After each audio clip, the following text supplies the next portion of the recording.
ሰላም ቤተሰብ፣ ዛሬ ስለ እግር ኳስ የተወሰኑ ደቂቃዎችን ወስደን እናወራለን።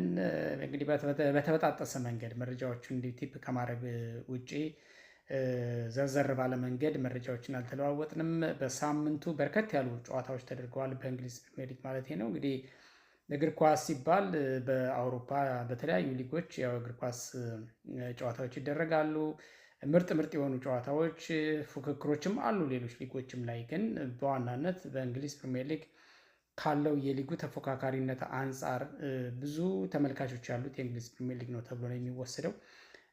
በርካታ ደጋፊዎች ያሏቸው ክለባትም የሚገኙት በእንግሊዝ ፕሪሚየር ሊግ ነው። እንደሚታወቀው በተለይ በአፍሪካ ሀገራት ያሉ በርካታ ደጋፊዎች ያሏቸው ተብሎ የሚገመቱ እንደነ አርሰናል፣ እንደነ ማንቸስተር ዩናይትድ፣ ማንቸስተር ሲቲ፣ ቼልሲ፣ ሊቨርፑል እና ሌሎችም። ስለዚህ ከዚህ አንጻር ያው እንግዲህ ኦዲየንሱን መሰረት ተደርጎ ነው ሁሉም ነገር ትኩረት የሚደረግበት እና የእንግሊዝ ፕሪሚየር ሊግ ላይ የዓለም ሚዲያዎችን ፎከስ ያደርጋሉ፣ ትኩረት ያደርጋሉ። የአፍሪካ ሚዲያዎችም የእኛን ሀገር ኢትዮጵያን ጨምሮ ትኩረት ያደርጋሉ እና በዚሁ መሰረት እንግዲህ የእንግሊዝ ፕሪሚየር ሊግ ላይ ፎከስ አድርጌ የተወሰነች ነገር ለማንሳት ያህል ነው።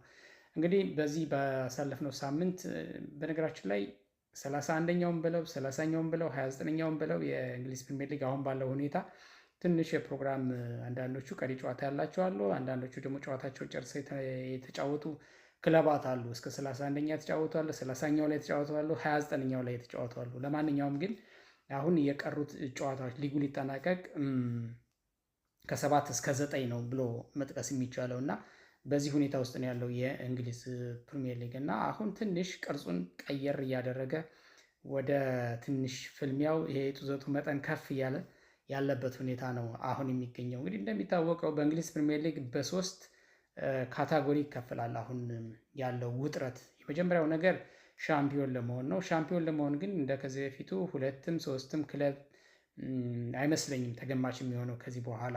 ያው ሂሳባዊ ስሌት ውስጥ ያሉ ሊኖሩ ይችላሉ፣ ግን ከቡድኖቹ አሁናዊ ካላቸው አቅምና ሁኔታ አንጻር ወይም ደግሞ ወጥ ከሆነ አቋም አንጻር ካላቸው ስኳድ አንጻር ካላቸው የተፎካካሪነት መጠን አንጻር እንግዲህ ከማንቸስተር ሲቲ እና ከአርሰናል ውጭ ለዋንጫ ሽሚያ ይሄኛው ክለብ ተገማች ነው ብለን ማለት የምንችልበት ሁኔታ ያለ አይመስለኝም። ምክንያቱም አሁን በ9 ነጥብ ልዩነት ሲቲ አንድ ጨዋታ እየቀረው ከአርሰናል። ምክንያቱም እስከ 30ኛው ሳምንት ሲቲ ተጫውቷል፣ አርሰናል ደግሞ እስከ 31ኛው ሳምንት ተጫውቷል እና አንድ ቀሪ ጨዋታ አለው ሲቲ። ግን ይሄ እንደተጠበቀ ሆኖ 9 ነጥብ ልዩነት ላይ ደርሷል አሁን ባለበት ሁኔታ እና ባለፈው በዚህኛው አሁን ባሳለፍነው ሳምንት አርሰናል ኤቨርተንን ያው እንደምናስታውሰው 2-0 በሆነ ውጤት አሸንፏል።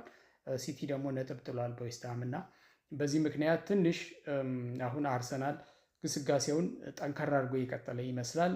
ሲቲ ደግሞ በዚህኛው ሳምንት ነጥብ መጣሉ ቢያንስ በቀጣይም ደግሞ ነጥብ ሊጥል የማይችልበት ምክንያት የለም ብሎ በማሰብ እና አሁን ያለውም ጋፕ ትንሽ ሰፋ እያለ ስለሆነ ይሄን ጋፕ በቀላሉ ከዚህ በኋላ አርሰናል እንዲጠብ እድል ይሰጣል ተብሎ ስለማይጠበቅ ትንሽ አርሰናል ወደ ሻምፒዮንነቱ እየተጠጋ ነው ብሎ ማለት ይቻላል። እኔ እንደውም አንዳንድ ሰዎች ወስነው ሲያወሩ ሰማለሁ። አርሰናል የዘንድሮ ሻምፒዮን ሆኗል ብለው ደምድመው ሲያወሩ ሰማለሁኝ። እኔ አርሰናል ሻምፒዮን እንዲሆን ከሚፈልጉት ሰዎች መካከል አንደኛው ነኝ። እንደሚታወቀው ግን በእግር ኳስ ግን እንደዚህ አይነት ድምዳሜ አይ ቲንክ ያስኬዳል ብዬ አላምንም።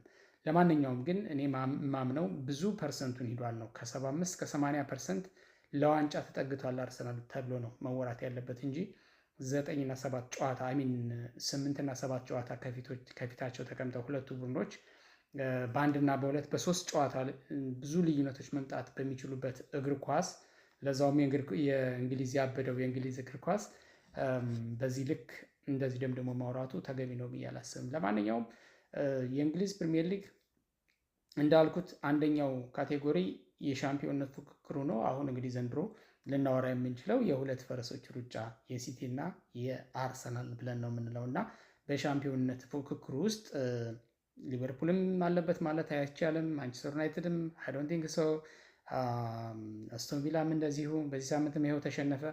ስለዚህ ቼልሲም እንደዚሁ በሽንፈት እያስተናገደ ነው። የትኛው ቡድን ነው ከሁለቱ ቡድኖች ውጭ ወደ ሻምፒዮንነት ወይም ደግሞ ለዋንጫ ሽሚያ ሊመጣ የሚችለው ብለን ስንጠይቅ አይ ቲንክ አጥጋቢ መልስ ያለ አይመስለኝም።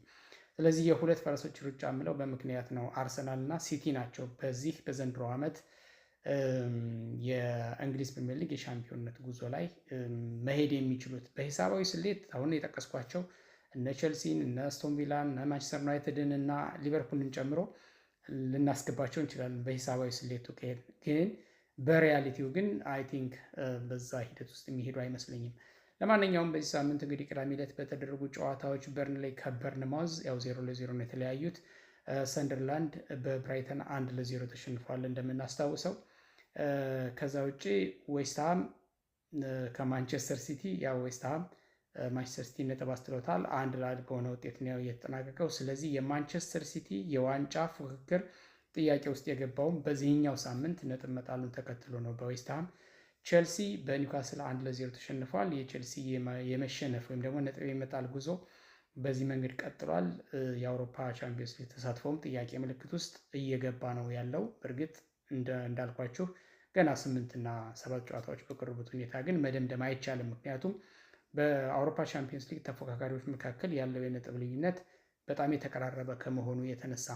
ሌላው እና የመጨረሻው የመርሃ ግብሩ የቅዳሜው ማለቴ ነው አርሰናል ከኤቨርተን።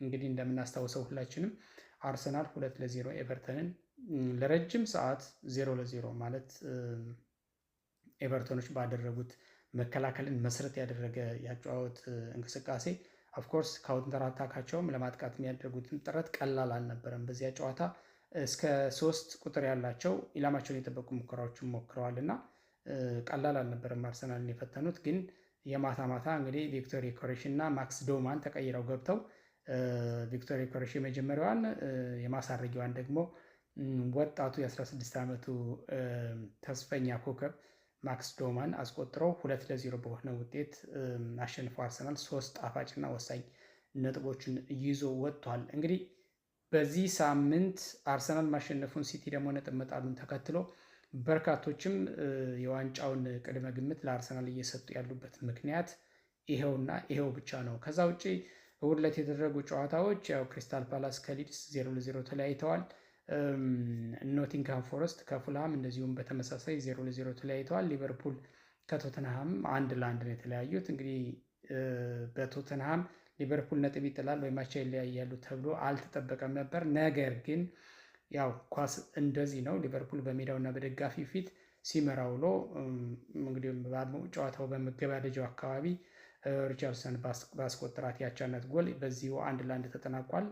ሊቨርፑልም ነጥብ ጥሏል። ስለዚህ አራተኛ ሆኖ ለማጠናቀቅ ሊቨርፑልም ሌላ ጣጣና ችግር ውስጥ እንደገባ ነው እንግዲህ እየተመለከትን ያለ ነው። ሌላው ማንቸስተር ዩናይትድ ከአስቶን ቪላ ያደረጉት ጨዋታ ነበረ በስታንፎርድ ብሪጅ።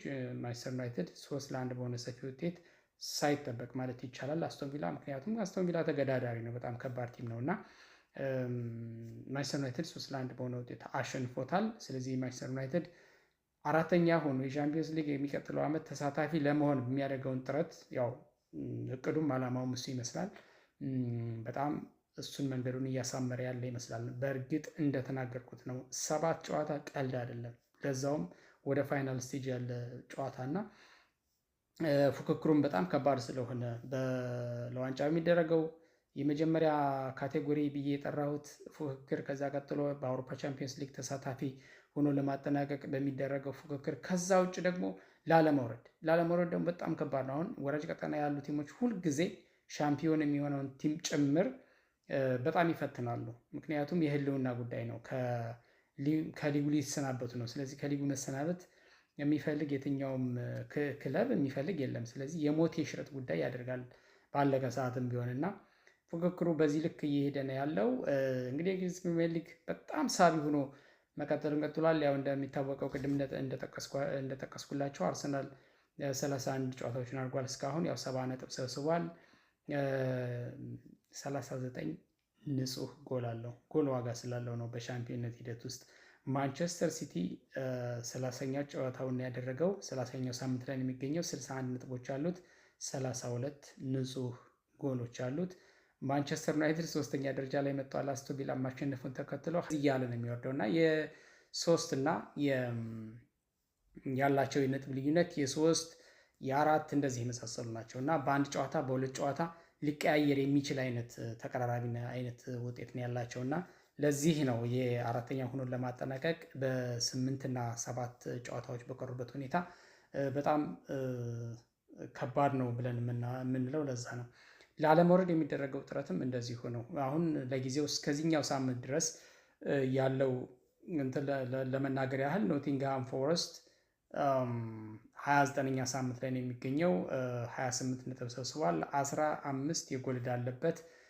18ኛ ደረጃ ላይ ነው ያለው። ያው 18፣ 19 እና 20ኛ ደረጃ ይዘው ሊጉ ሲጠናቀቅ እነዚህ 3 ክለቦች ወደ ታችኛው ሊግ ስለሚወርዱ 18ኛው ደረጃ ላይ ያለው ኖቲንግሃም ፎረስት እንግዲህ እንደነገርኳችሁ በ29ኛ ሳምንት ላይ ነው የሚገኘው። ቀሪ 9 ጨዋታዎች አሉት እንደማለት ነው። ስለዚህ የሰበሰበው ነጥብ 28 ነው። 15 የጎል ዕዳ አለበት እንደነገርኳችሁ። በዚህ የእነዚህ ነጥቦችና ሁኔታዎችን ይዞ 18ኛ ደረጃ ላይ ይገኛል። 19ኛ ደረጃ ላይ የሚገኘው በርን ላይ ነው። 30ኛው ሳምንት ድረስ ተጫውቷል። የሰበሰበው ነጥብ 20 ነው። እንግዲህ ያለበት የጎል ዕዳ ደግሞ 26 ነው። በጣም ብዙ ነው። ወልብስ ደግሞ 30ኛ ሳምንት ድረስ ተጫውቷል። 16 ነጥብ ብቻ ነው ያለው። 30 የጎል ዕዳ አለበት እና በዚህ ሁኔታ ላይ ሆነው የወራጅ ቀጠና ውስጥ ነው ያሉት እና እነዚህ ቡድኖች እንግዲህ ላለመውረድ ምንም ነገር ይከፍላሉ ተብሎ ነው የሚጠበቀው እና ከመሪው ጀምሮ በየደረጃ ያሉ ጠንካራ ክለቦችን የሚፈትኑት ብዙ ጊዜ ወራጅ ቀጠና ውስጥ ያሉ ቲሞች ናቸው። እንግዲህ የሳምንቱ ሂደት ይሄ ሆኖ እንደው በአጠቃላይ ስለ ሊጉ አጠቃላይ ሁኔታ ትንሽ ለማውራት ያህል አርሰናል የመሪነቱን ሚና ይዞ እየቀጠለ ነው የሚገኘው። እስከ 31ኛ ሳምንት ተጫውቷል። የቀሩት 7 ጨዋታዎች ብቻ ነው። ስለዚህ አርሰናል ብዙዎች እንደሚሉት የሲቲን ነጥብ መጣል ብቻ የሲቲን መሸነፍ ብቻ ሳይሆን፣ ምክንያቱም ሊያሰጋው የሚችለው ሲቲ ስለሆነ ነው ሲቲን የምጠራው፣ በራሱ መወሰን ይኖርበታል ነው። ስለዚህ አሁን አርሰናል ያለበት ስሌት ተብሎ የሚገለጸው ቀሪ 7 ጨዋታዎችን ማሸነፍ ከተቻለ ሙሉ በሙሉ ካልሆነ ደግሞ አብዛኞቹን ማሸነፍ፣ ከዛ ሌሎቹን ደግሞ ቢያንስ ከአቅም በላይ ከሆነ ደግሞ ድሮ ማድረግ፣ ነጥብ ሼር ማድረግ። ከዛ ውጪ ማንቸስተር ሲቲ እንግዲህ አሁን ያለው የነጥብ ልዩነት እንዳለ ሆኖ ሲቲም ይጥላል ተብሎ ስለሚገመት አሁን ቀሪ ጨዋታዎችን በሙሉ ማንቸስተር ሲቲ ያሸንፋል ተብሎም አይገመትም። ምክንያቱም በዌስትሃም ነጥብ ከጣለ ሌላ ከፊቱ ያሉት እነ ቼልሲ ሌሎችም ሲያገኙት ደግሞ ራሱን አርሰናል ጨምሮ ስለሚያገኘው በእነሱ ደግሞ ነጥብ አይጥልም ብሎ ማለት ደግሞ አይቻልም። ምክንያቱም በሌሎቹ ከጣለ በታናናሾቹ ወይም አቬሬጅ ብለን በምንጠራቸው ቲሞች ነጥብ ከጣለ በእነዚህ በታላላቆቹ ደግሞ ቢግ ፎር ውስጥ ባሉት ደግሞ በተገዳዳሪዎቹ ደግሞ የደርቢያዊነት ስሜት ሪል ደርቢን ባይሆን የደርቢ ስሜት ያላቸው ጠንካራ ቡድኖችን ሲያገኝ ደግሞ ነጥብ የማይጥልበት የማይሸነፍበት ምክንያት የለም፣ ከዚህ በፊት እንደተሸነፈው ማለት ነው። እና አሁን ከአርሰናል ጋር በመጀመሪያው ጨዋታቸው ያው እንደምናስታውሰው ነጥብ ተጋርተው አቻ ነው የተለያዩት። በዚህ በፕሪሚየር ሊጉ ጨዋታ ደግሞ እንግዲህ ድጋሚ አቻ ይለያያሉ ወይስ ማን ያሸንፋል የሚለው ነገር በጣም በጉጉት የሚጠበቅ ነው የሚሆነው። ግን በሁለቱ ግንኙነት ውስጥ ሞር አድቫንቴጅ ያለው አርሰናል ነው። አትሊስት ቢሸነፍም እንኳን እስቲል ልዩነት አላቸው። አርሰናል ይመራል ማለት ነው። የሌሎቹን ግጥሚያዎቹ ማሸነፍ ከቻለ በሲቲም ተሸንፎ ሻምፒዮን የመሆን እድል ያለው አርሰናል ነው ማለት ነው። ሲቲ ግን በአርሰናል ከተሸነፈ አይ ቲንክ ነገሮች ሁሉ ያልቅላቸዋል ይመስለኛል። እንደዛ ነው እንግዲህ ሂሳባዊ ግምቱም ስሌቱም እንደዛ ነው የሚያሳየው እና ሲቲ የሞት የሽረት ጉዳይ አድርጎ ነው የሚገባው። አርሰናልን ማሸነፍ ቢያንስ የዋንጫ ተስፋው እንዳይመነምን እንዳያልቅ ወይም የሊጉ ጨዋታ ከመጠናቀቁ በፊት አርሰናል ሻምፒዮንነቱን እንዳያረጋግጥ ወይም ደግሞ ሲቲም 100% ቀድሞ ጨዋታው ከማነው የውድድር ዓመቱ ከማለቁ በፊት ከሻምፒዮን ሽሚያው ከዋንጫ ሽሚያው ውጭ እንዳይሆን አርሰናል ማሸነፍ የግድና የግድ አድርጎ እንደሚገባ ምንም ጥያቄ የለውምና አርሰናሎቹም በተመሳሳይ በዛው ልክ ነው የሚዘጋጁ። ስለዚህ አርሰናል ከሲቲ እንደሚታወቀው በካራባኦ ካፕ ፍጻሜም አላቸው ኔክስት ዊክ እና አይ ቲንክ ከፍጻሜ ከዋንጫው ከዛ ከፍጻሜው ጨዋታ ባልተናነሰ የፕሪሚየር ሊግ ግጥሚያቸውም ወይም ጨዋታቸውም በዛው ልኬት ውስጥ የሚታይ ይመስለኛል። ምክንያቱም እንደውም ከካራባኦ ካፕ ዋንጫ ይልቅ የእንግሊዝ ፕሪሚየር ሊግ ዋንጫ ብዙ ክብደት አለው ብዬ አስባለሁኝ። አንደኛ አርሰናሎች ሞር አጥብቆ የሚፈልጉትም የእንግሊዝ ፕሪሚየር ሊግን ዋንጫ ነው። ሲቲን ካሸነፉ የማሸነፍ እድላቸውም እጣፋንታቸውም በዛው ልክ ከፍ ይላል እና ኦልሞስት ወደ ማረጋገጥ ይሄዳሉ ብዬ ነው የማስበው። ሪሊ ያረጋግጣሉ ሳይሆን ወደ ማረጋገጥ ፍንጭ የሚያገኙበት ጊዜ ወይም ደግሞ ኦልሞስት በብዙ ፐርሰንት ዋንጫው የሚጠጉበት ነው ሲቲን ካሸነፉ በፕሪሚየር ሊጉ እና ከዛ ከዋንጫ ጨዋታው ይልቅ ለዚህኛው ሞር ክብደት ሰጠው የሚገቡና ለዛ ዝግጅት የሚያደርጉ ነው የሚመስለኝ ሁለቱም። እና እንግዲህ በቀጣይ ምን ሊከሰት ይችላል?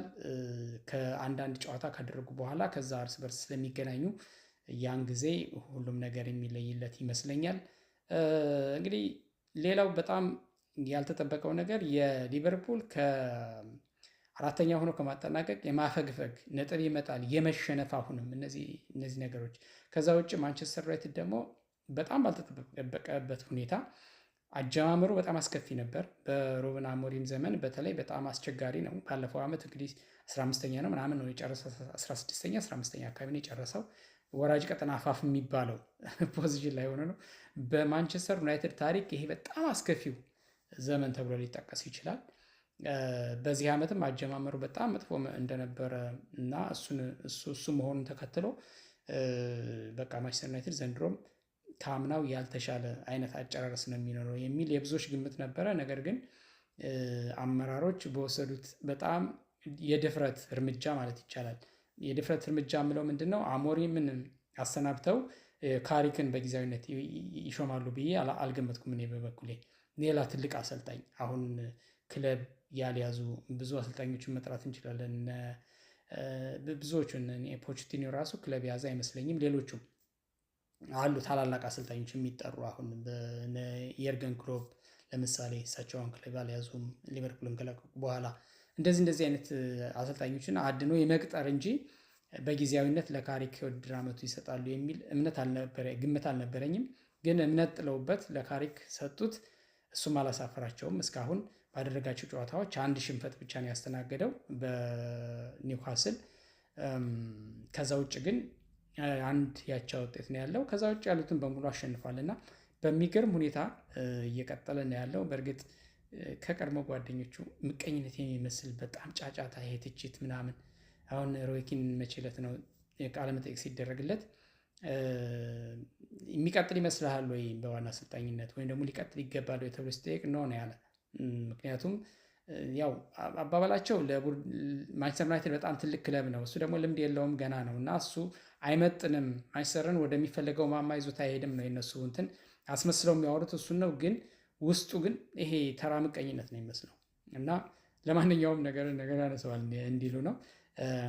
ማይክል ካሪክ ለማንኛውም በአስደናቂ ሁኔታ እየቀጠለ ነው ያለው። አሁን አስቶን ቪላን ያሸነፈበት መንገድ ራሱ እጅግ በጣም ትልቅ ክብር የሚያሰጠው እና እንደውም ማንቸስተር ዩናይትድን በቋሚነት ማሰልጠን እድልን ማግኘት አለበት ብሎ ሰው እንዲከራከርለት የሚያስችል ነገር ነው። ምክንያቱም ከቻለ ዋይናት ለምሳሌ ማይክል አርቴታን ለአርሰናል ዋና አሰልጣኝ ተደርጎ ሲሾም አመራሮቹ በድፍረት አምነውበት ሰጡት እንጂ ከዛ በፊት በዋና አሰልጣኝነት እንኳን የሆነ ይሄን ቲም ይዞ እንደዚህ አድርሶ የሚባል እንኳን ታሪክ የለውም። የፔፕ ጋርዲዮላ ምክትል ሆኖ ሲቲ ቤት ከመስራቱ ውጭ ያን ያህል ሌላ ታሪክ የለውም። ግን አምነው ሰጡት። እሱም በታመነው ልክ ዋንጫ እንኳን ይሄ ነው የሚባል ትልቅ ዋንጫ እንኳን ከኤፍኤ ካፕ ውጭ ይህን ያህል የሚጋንን ዋንጫ እንኳን ባያነሳ ቢያንስ ቡድኑን ገንብቶ ለዓመታት ለ5 እና ለ6 ዓመታት ገንብቶ አሁን ያለበት ደረጃ ላይ አድርሶታል። በዚህ ዓመት በእርግጠኝነት አርሰናል ባዶ እጁን ይገባል ተብሎ የሚገመት ወይም ደግሞ እዛ ልክ የሚጠረጠር ቲም አይደለም። ወይ ፕሪሚየር ሊጉን ወይ ቻምፒየንስ ሊጉን ወይ ካራባኦ ሌላ ብቻ የሆነ ዋንጫ ይዞ ይገባል። በሚቀጥሉት ዓመታትም አስፈሪና ተፎካካሪ ሆኖ የሚቀጥል ቡድን ገነባላቸው። ስለዚህ ማይክል ካሪክም ሊያደርግ ይችላል የሚል እምነት አለኝ። እንግዲህ በአጭሩ ይችን ታህል ነው ዛሬ ማውራት የፈለግኩት።